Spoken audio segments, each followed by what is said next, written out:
This podcast contains adult themes and language, and some of the things that we discuss may be disturbing to some listeners. In this podcast, we discuss sexual assault, torture, race, and murder. Listener discretion is advised.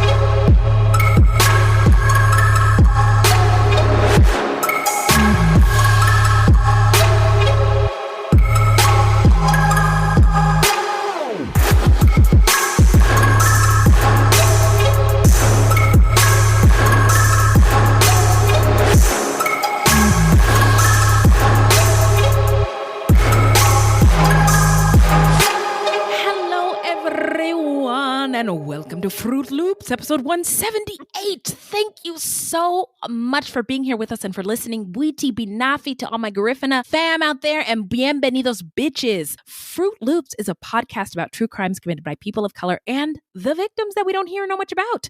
Contrary to popular belief, not all serial killers are straight, cisgender, white dudes. Let me tell you something. I said what I said. I said what I said. Now, there are many well-documented cases of serial killers of color, and Fruitloops is a podcast all about them. We will take deep dives into the fascinating lives and crimes of serial killers and true crimes committed by people of color and the victims that the media and entertainment commonly leave out because the news is racist. I said what I said, allegedly, though.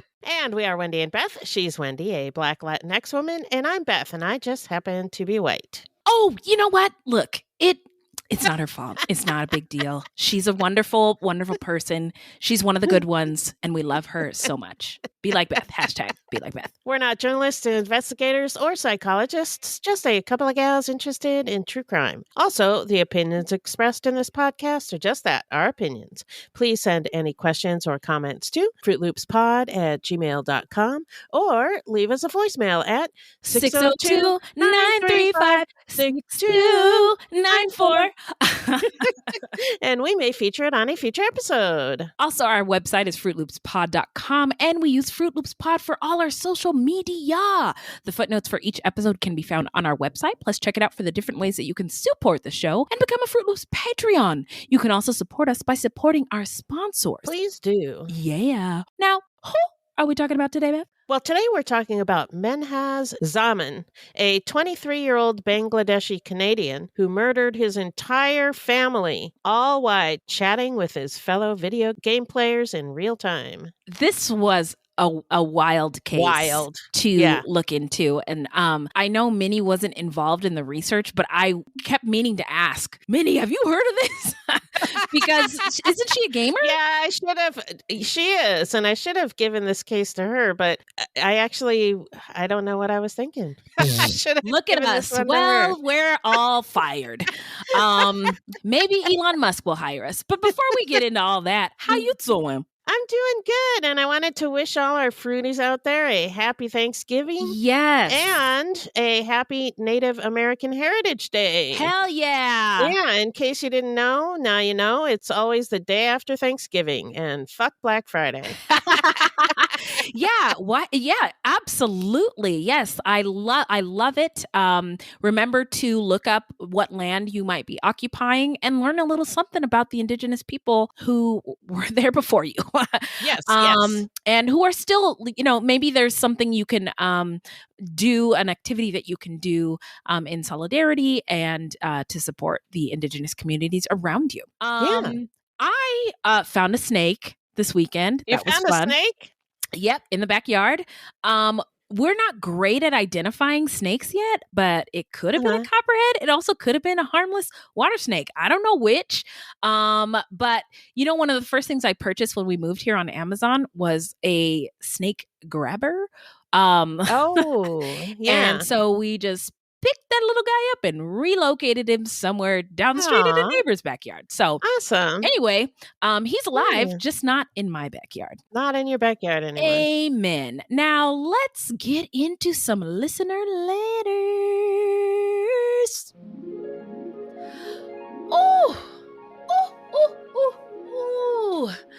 angels. Thank you. What's in that bag, Beth? What did they bring us? Well, I wanted to say thanks to Jesse, who commented on our YouTube channel. And yeah, we got a Whoa! YouTube channel. What? Wow. Finally. Look at us doing stuff. Thank you, Jesse. Yeah, thank you. Wait, historically, YouTube comments are not very nice. They're actually some of the worst was comments really you can find on the nice. internet. Okay. Oh, Yeah, thank it you, was Jesse. really nice. Yeah, thank you, Jesse. All right. Well, we got a new Patreon this week, Sam. So, Right Sam, on. this tune is for you. This hip hop air horn is for you. Before I forget. And here goes. Sam. Sam. Sam is a Patreon. I want to be yours, little fruity. Yours and yours alone. And I'm here to thank you, Sammy, for your Patreon. Banana. I'm so stupid. Thank you, Sam. So we're going to take a quick break and get back into the story when we come back.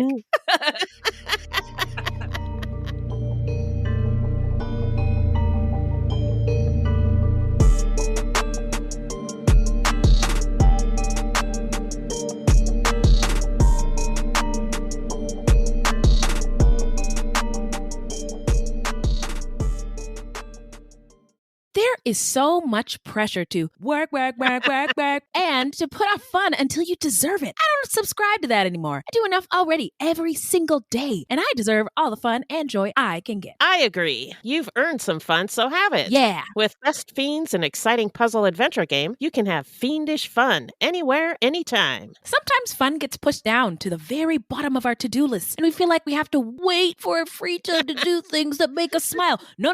We are here to tell you that you can add some joy to your daily routine with Best Fiends, the puzzle adventure game you won't be able to put down. With Best Fiends, it's so easy to pick up and play a few levels anytime. It feels so good to beat a level or get into the zone. Mm-hmm. When have you found time to play? Well, I thought you'd never ask. I am on level 677, and lately I've been playing while on break at work because it's a fun distraction, and I love winning prizes. Best Fiends is a free-to-download mobile puzzle game with thousands of exciting new levels for new adventures and challenges every time you play. There are dozens of unique fiends to collect, and with offline play, you'll never be stranded without fun, even if you lose your internet connection. Brand new events and challenges pop up all year round, so you've always got a chance to earn exclusive in-game items, characters, and rewards. Listen up, you've earned your fun time. Yeah. Go to the App Store or Google Play to download Best Fiends for free. Plus, earn even more with $5 worth of in-game rewards when you reach level 5. That's friends without the R. Best Fiends. A news story gets shared by a friend on social media, or you catch a tweet that really makes your blood boil. But how do you separate fact from fiction? That's the premise behind Disinformation, a 10-part series from Evergreen Podcasts and Emergent Risk International coming this fall. Tune into Disinformation wherever you get your podcasts, and remember, don't believe everything you read. All right, we are back. Remind us, Beth, who is our subject today? Our subject today is Menhaz Zaman, a family annihilator in Ontario, Canada. All right. So Toronto is a city in the state of Ontario. Is that right? Correct. Okay. So, yeah, Ontario is a province, which is like our state. Right. Oh, yeah. So they just call it a province. Got it. And so Toronto is in Ontario, which is in Canada. Okay. Got it. And it's pronounced Toronto. That's what the natives say. Toronto. Learn that from Handmaid's Tale. No problem. That's right. No problem. Toronto. I just don't want Toronto Fruitloops to come at us with the negative, reviews. They said Toronto wrong. I'm an American white lady. I say Toronto. Okay. With that said, let's get into some stats. All right. So as Beth said, he's a family annihilator, and his victims were his mother, grandmother, sister, and father. His mother was Mumtaz Begum, 50 years old. His grandmother was Firoza Begum, 70. His sister was Menhaz Zaman, 21. His father was Menhaz Zaman, 59. So rest in power to his entire family. And also the community as well. probably this was a difficult. Very affected. Yeah, absolutely. So thoughts and prayers to everybody in this individual's wake. Let's get into the setting. Take us there, Beth. Well, the setting is Markham, a city in the regional municipality of York, Ontario, in Canada. It is located about 30 kilometers or 19 miles northeast of downtown Toronto. The area that would become Markham was originally home to First Nations, and the name Canada likely comes from the Huron Iroquois word Kanata, meaning village or settlement. Well, the area of Markham was first settled by the Iroquois people around 1000 AD. By the 17th century, 5 different tribes speaking related languages, the Mohawk, Seneca, Cayuga, Onondaga, and Oneida peoples, formed a federation called the 5 Iroquois Nations. In 1608, the French founded a colony in Quebec City, and from there established settlements along the shores of St. Lawrence River. They began to explore further inland and laid claims to the lands where Markham now stands.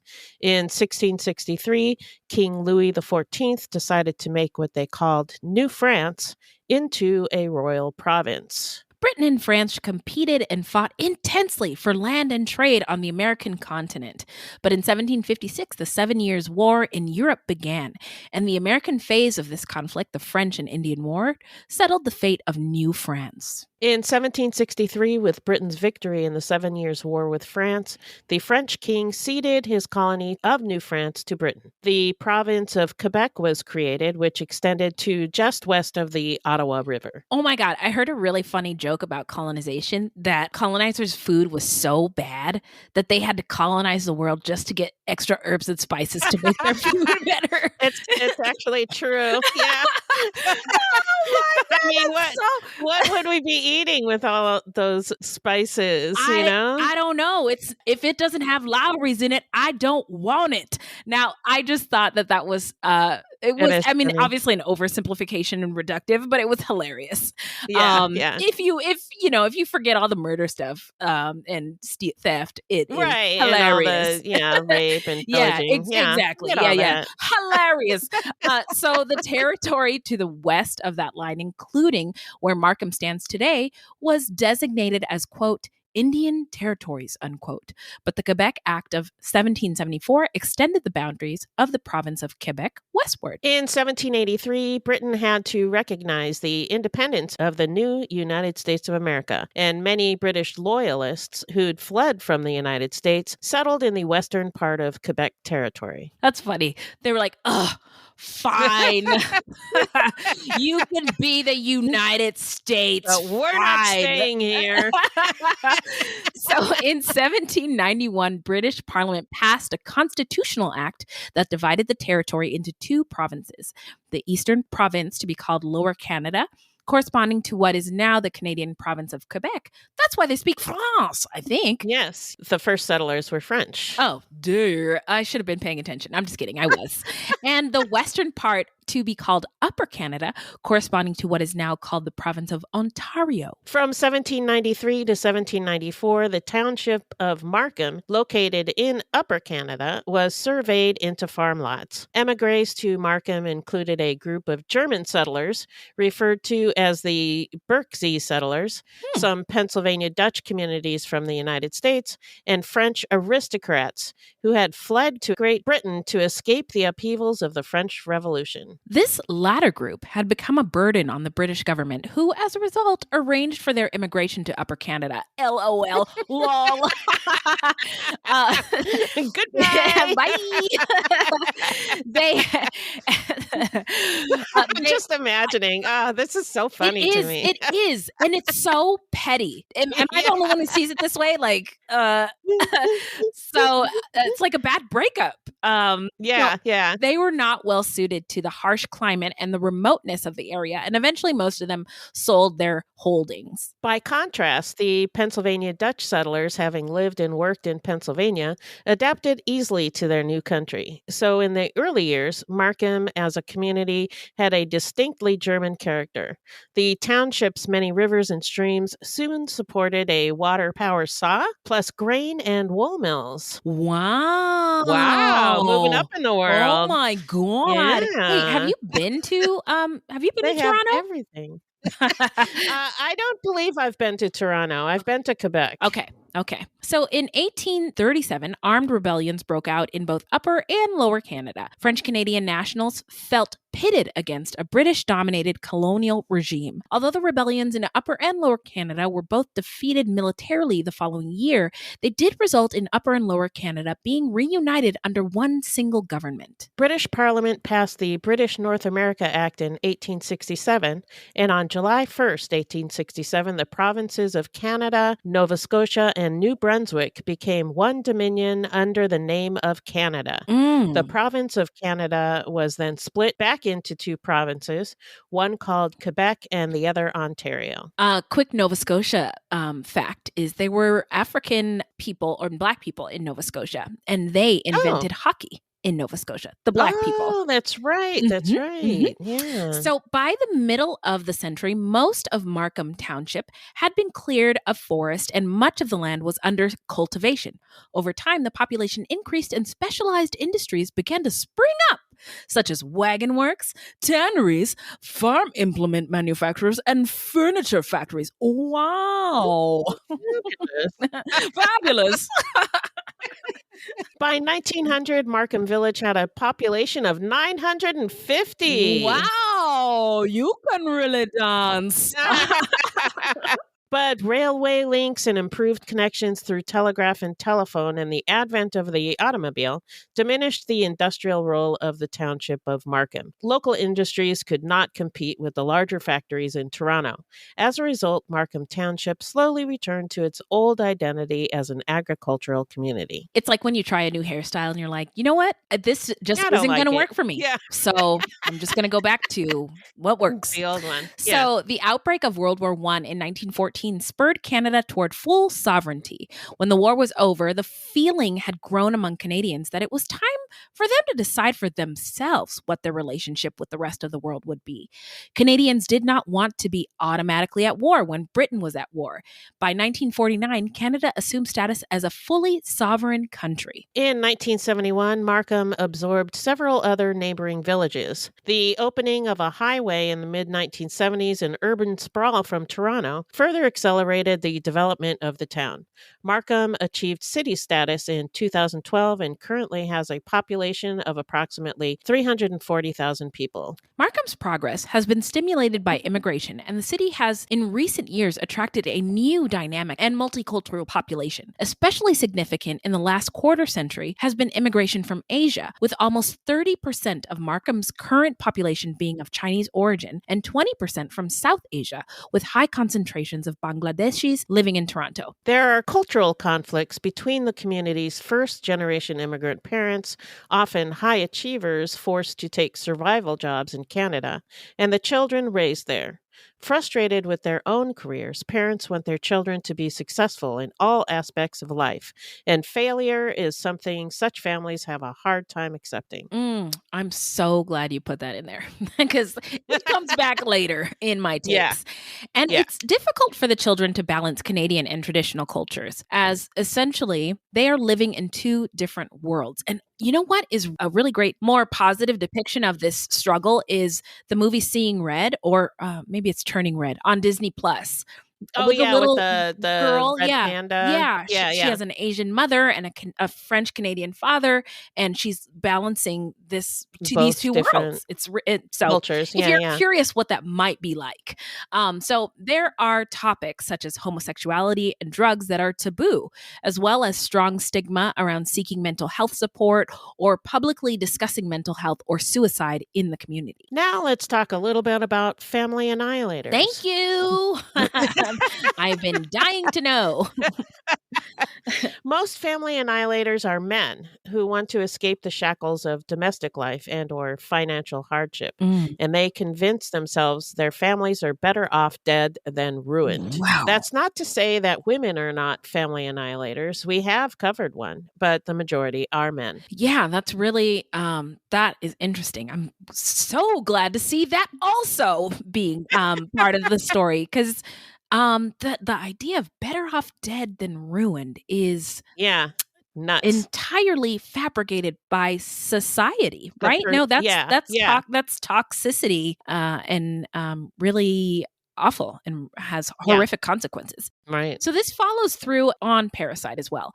Parricide is the murder of a parent and is more often committed by a son than a daughter. The top 5 motives for youthful parricide done by someone 24 or younger are issues of control at 38%, issues of money 10%, to stop abuse of self or family 8%, done in a fit of anger at 8%, and wanting a different life at 7%. Sociologist Neil Websdale, director of the Family Violence Institute at Northern Arizona University and an expert on family annihilators, divides these types of perpetrators into 2 groups. In the first, killers are motivated by revenge. In the other, they're spurred by a diluted form of altruism, a twisted sense that to kill one's family is to save them from some unthinkable grief. It's just really fascinating to me, which is why we do this show. On with it. According to Professor David Wilson of Birmingham City University, family annihilators are overwhelmingly not known to criminal justice or mental health services. That is significant. Yeah. According to Neil Webdale, quote, often they're squeaky clean, repressed, and there's a lot of family pressure. The shame of not doing what one is supposed to do leads to an explosion of violence. There's an element of misguided care, unquote. So now it's time to dive in Menhaz Zaman's early life. What do you got for us, Beth? In the late 80s, Menhaz Zaman, described as a serious young man, immigrated from Bangladesh to Canada, seeking a better life for himself and his future children. His parents arranged a marriage for him, and his young wife, Momtaz Begum, soon followed him to Canada. So in 1996, their son Menhaz was born, and 2 years later, they had a daughter that they called Malesa, a Bengali twist on the name Melissa. I think that's beautiful. It is. Moniruz established himself at a local taxi business. By 2011, he was working for Beck Taxi, where he was recognized as one of the company's outstanding drivers of the month several times. They were able to save enough money to buy a house and then some rental properties, which Momtaz managed. They also rented out the basement of their home to tenants. Momtaz's mother, Firoza, soon emigrated from Bangladesh too, often caring for the children while their parents worked. Acquaintances said that they were a happy social family that enjoyed spending time with friends and were very involved in the Bangladeshi community. The couple was proud of their roots and made sure their son and daughter were respectful of their Bangladeshi heritage. They taught their children the importance of family and a strong work ethic. Menhaz Zaman was described by friends as a charming woman and a nurturer who was constantly smiling. She loved to cook and take pictures. When she and her friends went out for meals, she often picked up the check. She offered rides to friends who needed them. Once, a neighbor told her that her food reminded him of his mother's back home. After that, she'd regularly spend hours preparing curries for him, then carry them down the street to his house. Moniruz was more introverted, described as a very quiet, soft-speaking, polite gentleman. He was humble, industrious, and deeply devoted to his Muslim faith. Moniruz wanted Menhaz to become an engineer. According to a close family friend, quote, in our community, you have to be a doctor or an engineer, unquote. That's pretty. I can relate. Those are the 2 careers you can have. That's it? What about podcaster? Nope. Nope. That's not on the list. Menhaz was a dutiful son, and he was reportedly his parents' favorite, and his mother doted on him. Around strangers, Menhaz was shy. At school, he kept to himself. He was a decent student, enrolled in the physics, chemistry, and math classes that would get him into an engineering program, like his father wanted. He didn't initiate conversations or raise his hand in class.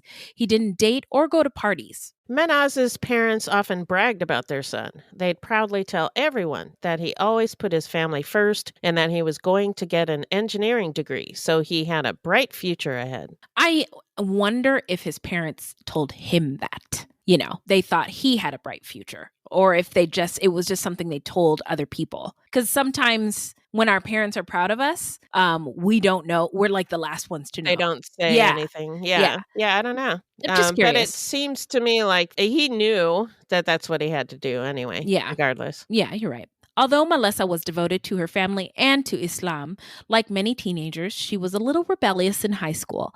There was some tension between Melissa and her parents, and they often fought. But a lifelong friend of hers said, quote, she had the sweetest heart and was always willing to listen and care for everyone she knew, unquote. When his parents and Melissa fought, Menhaz would sometimes try to intervene, but often he would just put on headphones and play video games to drown out the yelling. By 2019, Melissa was at university and was planning to become a neurosurgeon. Whoa! That's amazing that somebody can have that thought. Like, never in my I'm wildest... be a neurosurgeon. I was a neurosurgeon. Is it? Yeah. Am I being punked? Not- like, wow. Not I just think something that I is would have ever thought of. Yeah, that Yeah. is incredible for a woman of color, first generation, to be like, I'm gonna be a neurosurgeon, y'all. I just think it's really cool.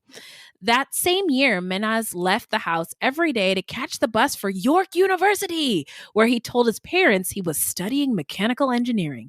He had never really been in any trouble in his entire life. Although their marriage had been arranged, friends said that Monaruz and Momtaz were very much in love. And in June of 2019, they celebrated their 25th wedding anniversary with Oh. friends and family. Mm. Menhaz made a slideshow for the party and gave a speech, telling everyone how lucky he was to have parents as kind and generous as his were. And everyone clapped. Mm. To her friends, Momtaz always talked about how well her son was doing. Menhaz was excelling in his mechanical engineering program at York University, she told them, and still going to mosque with his father. Menhaz was due to graduate on July 28th, and there were discussions about him doing a master's degree afterwards. But he had a secret. Uh-oh. There wasn't going to be a graduation. No. For 3 years, he'd been faking going to school. Whoa! But he had a plan for how he was going to avoid telling his parents. Wow. I don't think I computed that this ruse went on for 3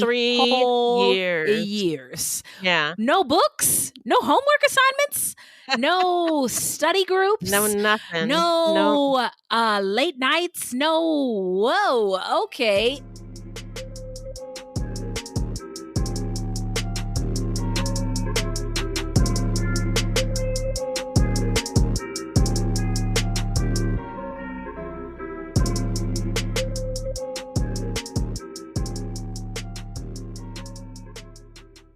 This show is sponsored by BetterHelp. Now, Beth, I've noticed you've been doing this life thing for a long time, and you've had relationships, you've raised kids, you've got educated, you've traveled the world, and you always seem to do it effortlessly while looking flawless. Clearly, you've been holding out on us, and I need to know now, where is the life user manual? Tell me, Beth, tell me now. Well, unfortunately, life doesn't come with a user manual. Oh, I've had to figure it all out myself. No! And feeling stuck or uncertain is pretty normal, which is why therapy is so helpful. Yes, therapists are trained to help you figure out the cause of challenging emotions and learn productive coping skills, which makes therapy the closest thing to a guided tour of the complex engine called you. BetterHelp has connected over 3 million people with licensed therapists. It's convenient, secure, and accessible anywhere, 100% online. Everyone deserves to feel their best. BetterHelp makes it easier to get started, and I know that that is true. Yeah. Amen. As the world's largest therapy service, they've matched millions of people with professionally licensed and vetted therapists. All of the benefits of in-person therapy, plus it's more convenient, more accessible, and more affordable. Just fill out a brief questionnaire and match with a therapist. If things aren't clicking, you can easily switch to a new therapist anytime. It couldn't be simpler. There's no waiting rooms, there's no traffic to deal with, and no endless searching for the right therapist. Yay! Yeah. Get unstuck with BetterHelp. Learn more and save 10% off your first month at betterhelp.com/fruit. That's BetterHelp, HELP.com/fruit. Now it's time to get into the timeline. So, Zaman hadn't started at York University at all. He had enrolled at a local college, but he'd quickly failed out. And despite being given the chance to repeat his classes, he dropped out for good after a couple of semesters. But he still left the house every day, pretending he was going to York University. Huh? Every Monday through Thursday morning, he walked down to the bus stop on 16th Avenue, where crowds of York students from the neighborhood waited every day, many of them his former high school classmates. And we should also, his parents were immigrant people with this mentality of hard work, and they weren't yet retired, right? So it's totally Right. plausible that they just they didn't notice the details, I guess. Yeah. And the devil is in the details. So Right. he'd arrive on campus, then wander the school grounds for hours or find somewhere quiet to sit. In the afternoons, he'd work out at the gym near his house before heading home, or he'd get off the bus at the mall and walk around, eventually finding a seat in the food court where he could use his laptop. His family didn't suspect anything, and Zaman's behavior at home raised no suspicions. He told his parents he had a full scholarship and that he earned excellent grades. At the same time, he was growing disillusioned with Islam, and he identified himself online as an atheist. Oh, I was also just going to say another thing in my experience as the kid of an immigrant is like your scholarship funds, your grades, all that stuff. Your parents just want to know that it's okay, right? They're not checking the grades. They're not calling the financial aid offices. Like you have to take care of that stuff yourself and just get it done, right? So I just wanted to point that. Yeah, I was curious about that because my parents were super nosy. Yeah. They're like, let me see your Your grades. Show me your report card. And they were, checking everything. Right. So what was he doing all that time alone on campus or at the mall? Well, he was playing a modified video game called Perfect World Void. Perfect World is a multiplayer online role-playing game developed by a Chinese online gaming company. It's been online since 2006 with international servers since 2008. It's easily accessible and international, so people from all over the world play it. It's heavily influenced by Chinese mythology and set in the mythical world of Pangu. Characters are highly customizable, which players really like. And private servers allow for modifications of the game, and Perfect World Void was one modification of the game on a private server. Zaman was spending so much time on Perfect World Void that some friends say he'd be playing when they logged off to go to sleep at night and still be there when they logged back on in the morning. What? Wow. Mullen Ayub, whose username was Maroon, a software engineering student from Israel, ran the server. He said the one rule on Perfect World Void was that there were no rules, which he readily admits allowed for more toxicity. Yeah, that's not a good rule. Yeah, no, it's a bad rule. Austin from Texas was also an admin and moderator. We'll be using the usernames when talking about the game, and Zaman's was Menhaz. So there were a number of trolls on Perfect World Void.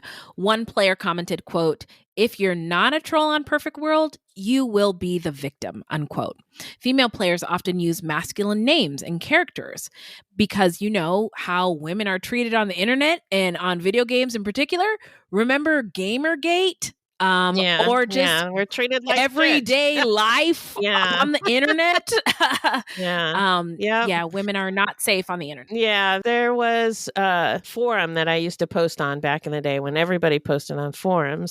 Oh. And the men got so nasty and awful that after a while there were no women on the forum anymore. Wow. And it happened so gradually that I don't think people noticed until, the women were all gone. All of a sudden they looked up and they're like, where are all the women at? You trolled us all off. Yeah. Well, that's so interesting that it's almost like in my mind, what do you expect to happen when you troll people? And if you want a place to be like fun and safe and cool, like if you make it not that, then would you want to be on it if you are a troll? And what we know about trolls is they tend to be really unhappy people on the inside. And so unhappy and angry. Yeah. Yes. Thank you for sharing your internet truth with us, Beth. Some of the Perfect World Void trolls described Menhaz as the biggest troll in the game. Oh. His character was an elf cleric responsible for healing others, and he was known to be a decent player. He attributed his social difficulties to autism, a diagnosis most friends doubt he ever had, and called himself the most famous autist in the game. I don't think that's, I'm on a neurodivergent journey myself, and I don't think that's how they refer to themselves within the No. community. So No. clearly, he's a big fat liar. So his trolling was initially described by players as lighthearted. He liked to make edgy comments and jokes, but that changed gradually over time. He began to deride Islam and use racial slurs. He talked about suicide a lot, but made it seem like a dark joke. And did you watch the documentary? Yeah, I did. Okay, so yeah, that girl, I can't remember what her name was. Nicole. Yes. Oh, she was like, he was saying some wild stuff that would have got anybody else kicked off or sent to like internet jail immediately. So yeah. He also began talking about killing his family, a disturbing development that players considered a bad joke. Even when he attached a date to when he would do the act, people just thought he wanted to make it even darker and then troll everyone on the date that he said. Wow. So the Menhaz account's actions became so extreme that on July 11th, he got temporarily banned. We all know how effective temporary bans are on the internet, right? Yeah. So for making racist comments, quite a feat on a game that had no rules. He particularly targeted Muslim immigrants. Austin would ban him when too many people complained about his behavior, but then would let him back in because they were friends, and he felt bad for Menhaz because he had no friends in real life. Menhaz once told a fellow player that he was grateful that he had made friends on the forum that he could talk to. I see all the humanity around and the people around him, but I don't know what to make of all this. So Discord is software used by hundreds of millions of gamers around the world to communicate online. And a lot of communications between players on PWV, Perfect World Void, was on Discord. Menhaz talked about leaving the game. When his friends asked where he'd go instead, he replied, quote, "Perfect World Jail. Gonna kill my parents and go to jail, yo," unquote.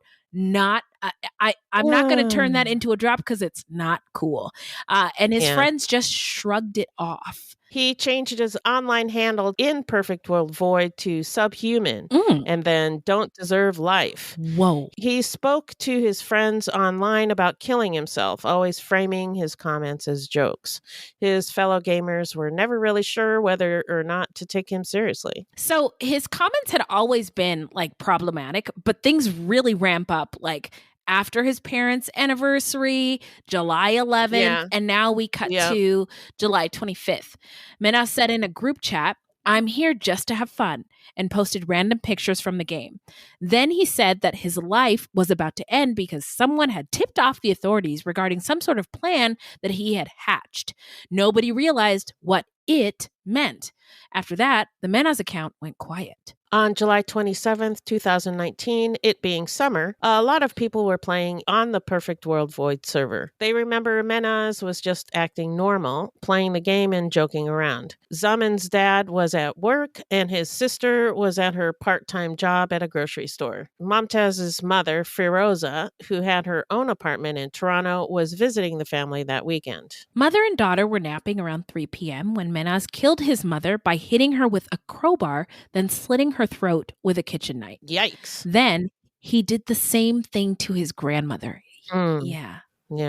After the two murders, Zaman waited for the return of his sister and father, spending his time playing video games and napping. One Perfect World Void member, John, noticed that Menhaz had grown particularly quiet, and around 10 p.m., he sent a chat to check up on him. Menhaz told John in a Discord message that he had killed mother and grandmother and sent graphic pictures of two women on the ground covered in blood. John thought he was trolling, but he was disturbed by the photos. He started a different Discord chat with other Perfect World Void players and asked people to check if the photos could be found on the internet. He thought that Menhaz had pulled the images from the internet as part of a bad joke. I think any of us would have been like, okay, bro. Did you post on forums when they were popular? I mean, if you consider Black Planet and MySpace forums, yes. Forums. So there was always somebody who was playing some kind of joke, like they would fake that they were like a family member and say that the person died, and then it would turn out that they didn't die. What? Yeah, there was always shit like that lot? going on. A lot. I'm concerned. Our culture. So I can totally see these people being like, yeah, this guy's full of shit. Oh my God. I guess I didn't realize I'm new to this culture, Beth. So thank you for illuminating that for us. I did not realize. This was in the early 2000s Yeah. when I was posting. Yeah. So that's what was going on then. Yeah. I've never really posted or used Discord, so I don't really know what goes I on don't there. use Discord either, but I know that Discord is still a very active place Yeah. on the internet. But Yeah. never in my wildest dreams did I imagine I would see a murder unfold. Yeah. Or On multiple Discord. murders. Yeah. So Yeah. here we go. So the group searched in vain to find the photos on the internet, doing Google searches and other image searches, but could not find them anywhere. Slowly, it dawned on the players that Menhaz might be telling the truth. The gamers were, for the moment, the only people in the world who knew about the homicides. Then Menhaz said he was going to kill his sister when she came home from work in about 5 minutes. Oh my God. So the gamers panicked and they decided to act. So they're working together. They're trying to, track the person behind the Menhaz account's real world address in order to alert the police, try to save his sister. What's the IP address? What's the IP address? But they didn't know his real name and they didn't even know what country he lived in. So they attempted to learn more about him by going through old chats. But they were unable to save his sister. When Melissa came home from work at around 11 p.m., Zaman struck her over the head with a crowbar, leaving her to bleed out on the floor. He then sent a picture of her dead body over chat, still wearing her name tag, which was pinned to her work shirt. To prove that it was his family that he had slain, and I don't know why he felt the need to say, I'm going to do bad stuff, and then prove to you guys I'm going to do bad stuff. Menhaz shared a photo of the family together while they were alive, cutting what appeared to be a birthday cake. He then told John and the others that he was, quote, waiting for his dad to come home to kill him in about an hour, unquote. By then, the gamers not only believed the murders were real, but they were ongoing and they had only an hour to prevent the next death. They tried to keep him on the computer and talking. They asked him why he did it, why he didn't confide in anyone, why he felt like murder was the only way out. And they were trying to keep him talking so that he wouldn't murder his father. So in response, Zaman wrote, quote, it's been my plan for 3 years. I literally told my parents my uni graduation was July 28th. I couldn't have delayed it any longer. I did this because I don't want my parents to feel the shame of having a son like me. I'm a pathetic coward and subhuman. Since I'm an atheist, I believe there's no afterlife. So I was scared to die, and I wanted them to die so they didn't suffer knowing how much of a pathetic subhuman I was. It's all very selfish. I'm just pathetic, unquote. He wrote that he had lied to his parents for 3 years about attending university and that instead of attending classes, he would go to a local mall each day and sometimes work out at a nearby gym. He wrote that he became depressed, became an atheist, and ultimately created this plan. So it's all coming out. The truth is all coming out. But the truth could have come out like before. A lot earlier. I mean, So as some of the gamers attempted to keep him busy chatting, others were trying to figure out who he was and where he lived. Austin called 911 in Texas, but they couldn't help. One gamer who lived in Tunisia called Crime Stoppers International. Finally, by tracking down his IP address, they figured out that he lived in Toronto, Canada, but they still didn't know where in Toronto nor his full name. Around midnight, Zaman saw the headlights of his father's taxi swing into the driveway and heard the garage door open. He stepped away from his computer and confronted his father in the garage, bludgeoning him with the same crowbar he'd used to attack his other family members. Then he returned to his computer and wrote, quote, I've just slaughtered my entire family, unquote. Oh! Well, that's not something you see every day. I choose to kill them instead out of my own cowardice. I know it might sound confusing, but what's done is done, and what had been planned has been concluded.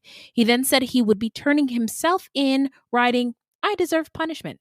Yeah, you do. Yeah. A user in Minnesota was able to contact Toronto police, who alerted York Regional Police, but it took them most of the day to track down Zaman's location in Markham. Now we're going to get into the investigation and the arrest. Hit it, Beth. At around 3 p.m., police officers knocked on the front door to do a wellness check of the family. Menhaz wrote to his friends on Discord, quote, "The police are here. Goodbye," unquote, before signing off one last time. Wow. And I think that was the last message he ever posted. He ever posted, yep. So York Regional Police arrested Menhaz Zaman at the scene and charged him with 4 counts of first-degree murder.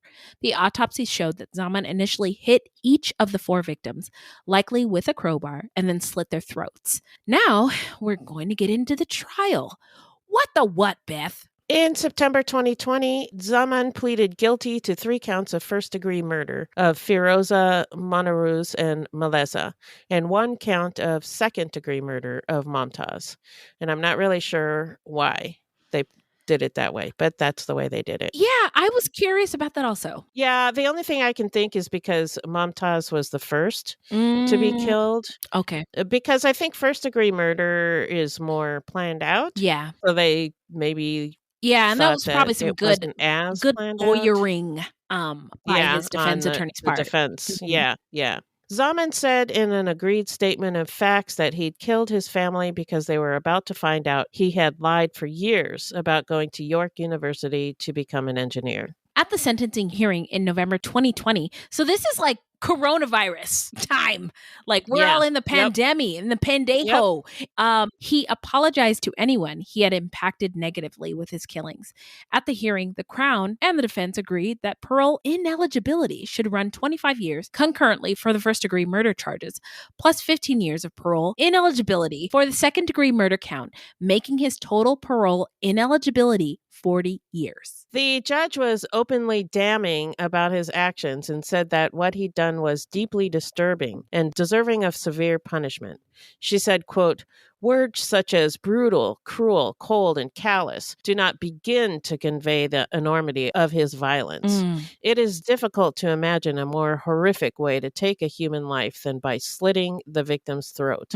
Mr. Zaman did so not just once, but 4 separate times over a span of hours," unquote. Whoo! Yeah.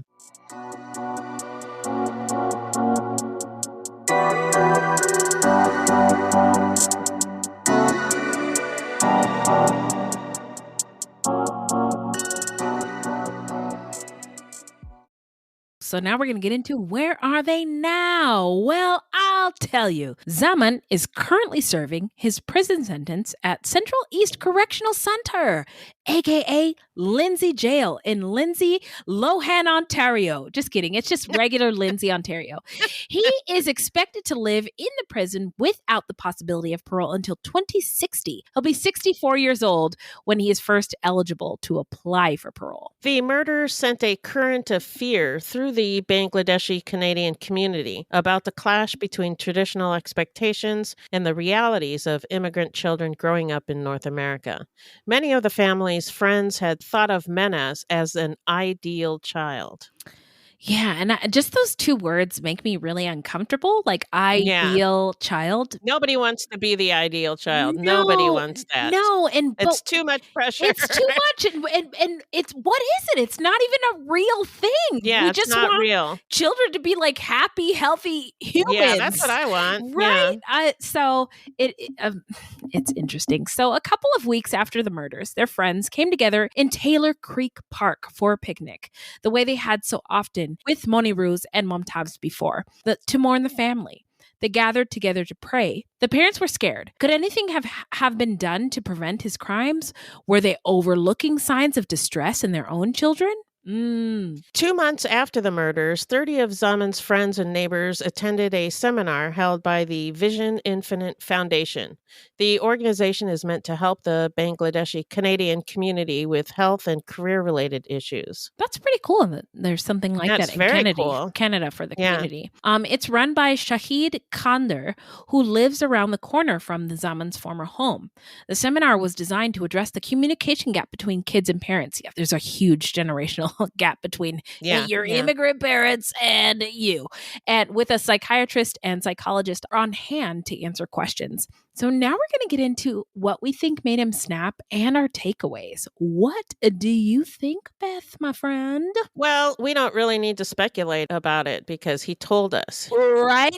Yeah. Mhm. He said, I wanted them to die so that they didn't suffer knowing how much of a pathetic subhuman I was. It's Yeah. all very selfish. Mhm, mhm. And it was very selfish. He obviously had self-esteem issues Yeah. and just couldn't handle it when his lies were going to be exposed. I can't relate to the murder part. Yeah. But I can relate to the part about not wanting to tell your parents that you fucked up. Yeah. You know? Oh, yeah. Yeah. And he was planning this for 3 years. Yeah. So it was 3 years Mhm. of feeling bad about yourself because you're fucking up and you're not doing anything about it, and Yeah. you're not talking to anybody about it. You're living a fake life for 3 years. Yeah. So, I yeah. think would you call him a sociopath or a psychopath? What? I don't know because the murders are so awful. Yeah, there's pretty And gruesome. to be able to do that, I Mhm. don't know what has to be wrong with you to be able to do that. Yeah. But yeah, I don't know. Yeah. It all seems like I was under the impression. I agree with you completely. But the word that comes to mind is twisted.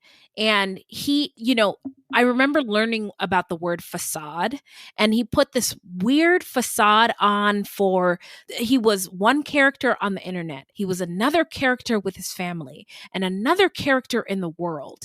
And then they Right. didn't jive, and it was None of them talked to the none other of them ones. talked to the other ones. And it was like, it was too much. When the big Yeah. reveal was going to come, it was just too It was too much. Yeah. And I've been very honest on the show about I've had struggles with suicidal thoughts and feelings, etc. But I've been lucky enough to have support. But I just wonder, what would we say? Would we call his actions selfish if he had just killed himself? I'm wondering. Right. I don't know. It was a thought that I had, and I'm just putting it out there. Also, Yeah. his culture, my impression is they have tremendous respect for elders, and his grandma was one of the first people he killed. What the heck? Yeah. Yeah. And then the family values that he was, that his parents poured into him, his family poured into him, and he seemed to be going along with and didn't give any indication that it wasn't working for him. Like, he could have said, this isn't my path. I don't like this. And my understanding is that his sister Melissa, Mhm. she did push back. Yeah. And that's what was causing all The conflicts with her turmoil when parents. she was a teenager. Right. But sometimes we think that the kid who is causing all the problems Mhm. when they're a teenager is, the troubled child. Yeah. But sometimes it's not. Sometimes Yeah. it's the kid who goes along with everything Mhm. and who doesn't cause you any problems. That's the kid you need to worry about. That is a really good point. You gotta watch those quiet ones. Well, it's because they're not pushing back. When you're a teenager, that's what That's you pretty should natural to do. That's part of how you grow, I think. And so if you're not pushing back and you're just going along with the flow, you may not know who you are, Mhm. and you might not know, what to do. Right. And you're not reaching out to anybody. And so that's causing a lot of inner turmoil. So that's why. Yeah. And no, you're absolutely right. That inner turmoil, I'm glad you said that, because it will come out eventually. And it did. Also, the expectations were pretty high for him to succeed. It was like, I think in his mind, succeed or die. Felt like he could do it. Yeah. And exactly. And also I found interesting that he trolled Muslim immigrants in particular. And that's where that self-hate comes from, right? That well, you're I turning was the gun it on wondering yourself. if he was angry at himself or his parents. I think both. That self-hatred, Yeah. he turned to atheism. Right. Just a complete rejection of the religion and the culture that you were brought up in, because a self-hate kind of manifests in different ways.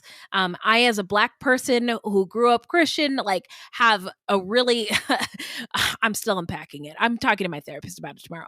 But it's self-hate is real, and it causes you. I think of a bully, a bully who's maybe bullied at home by parents or an older sibling, and takes it out on the kids on the bus or the kids at school. Right.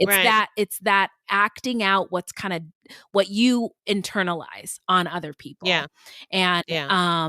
there is help for it, right? But if you Yeah. don't know, or you're afraid to seek it out, then you don't get it.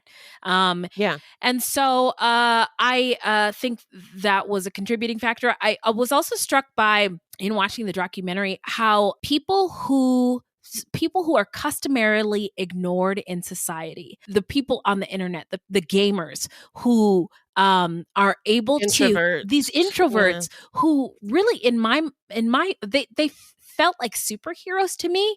Like the woman who, I can't remember her name, but she's Nicole, maybe not conventionally beautiful. The people of color, the people in countries that we might hear the country's name and think, oh, well, I don't want to mess with that. You know what I mean? As Americans. Yeah.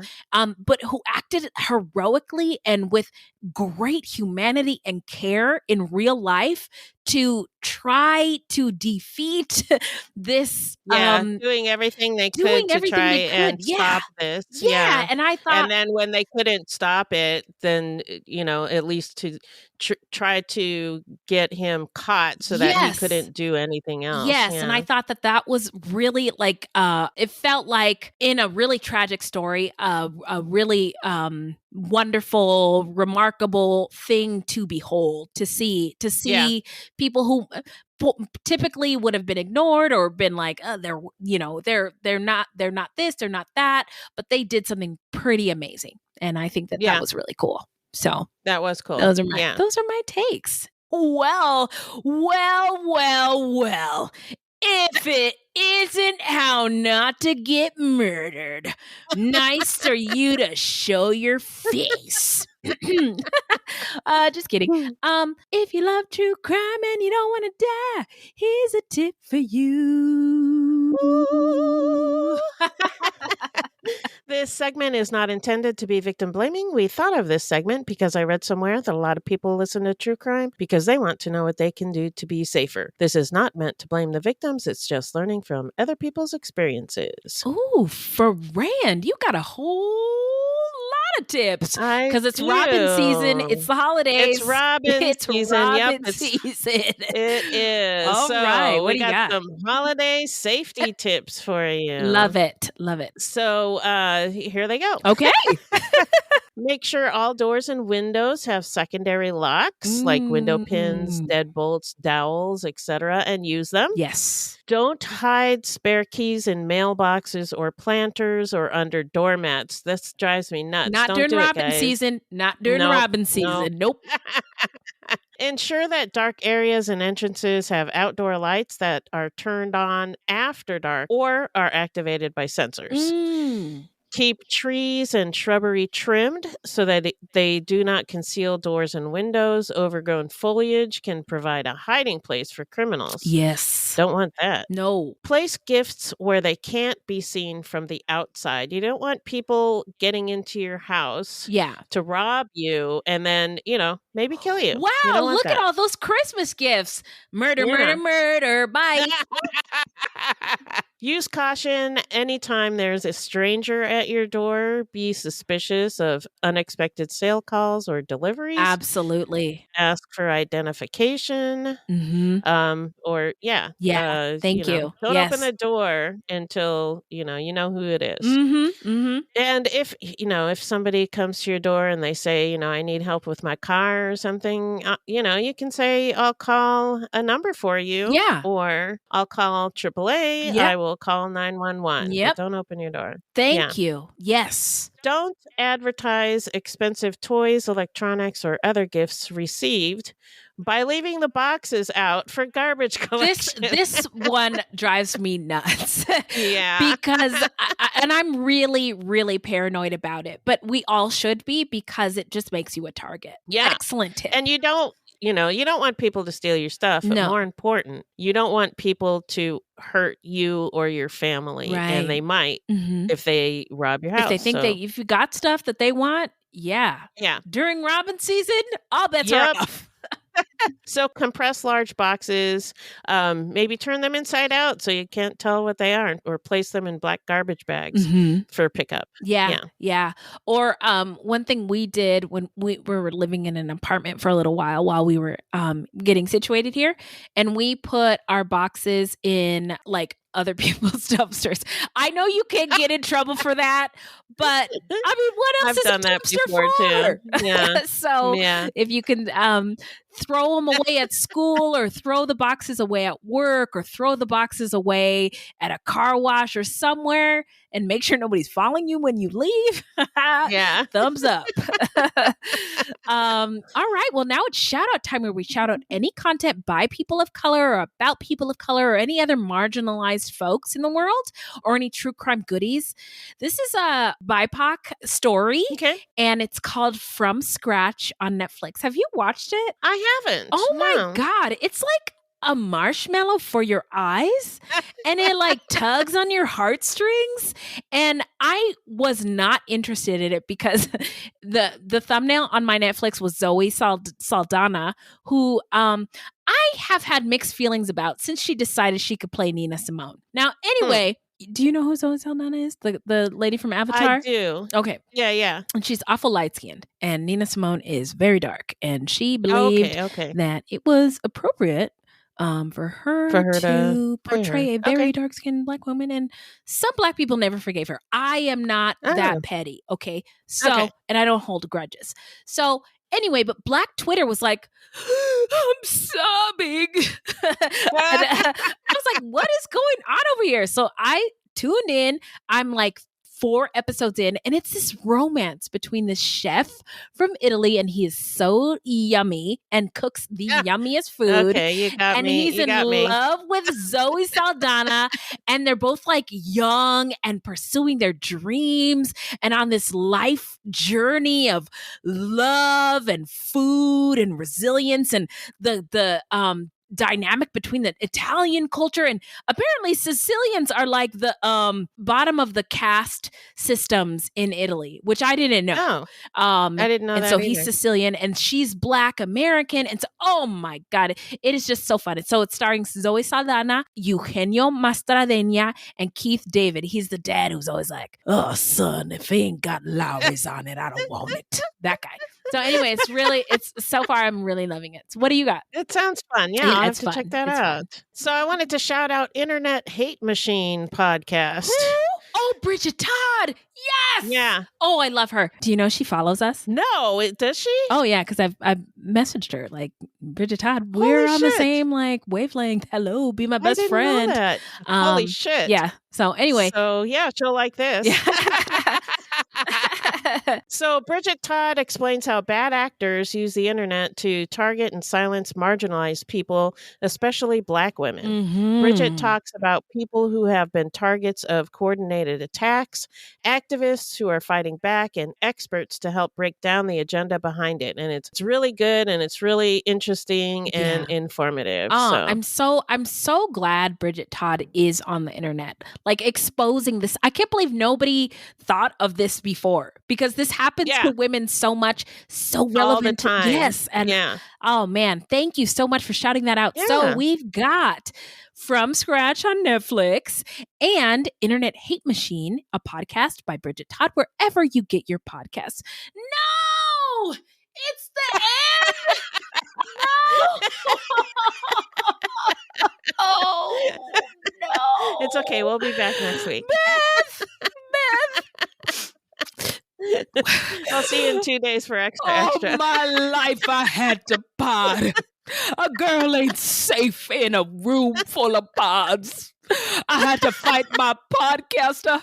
I had to fight that podcaster. Oh, Lord.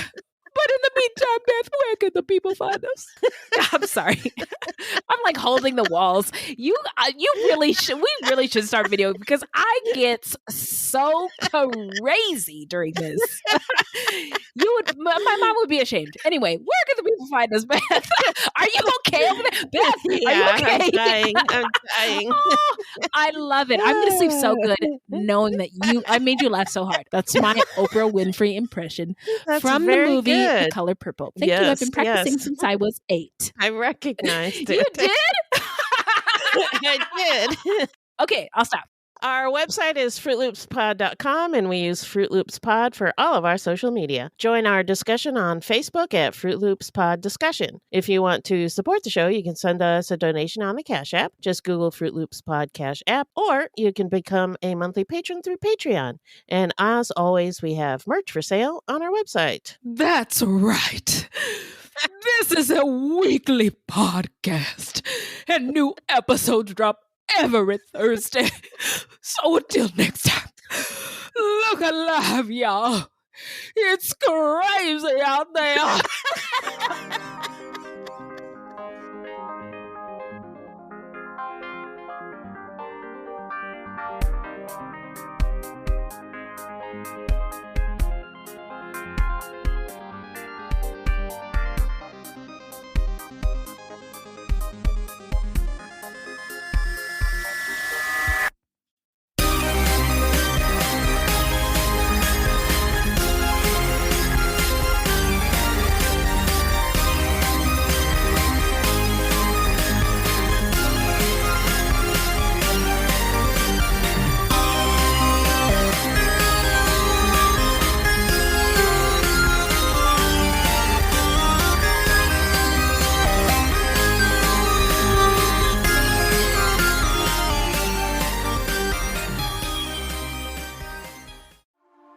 A news story gets shared by a friend on social media, or you catch a tweet that really makes your blood boil. But how do you separate fact from fiction? That's the premise behind Disinformation, a 10-part series from Evergreen Podcasts and Emergent Risk International coming this fall. Tune into Disinformation wherever you get your podcasts, and remember, don't believe everything you read.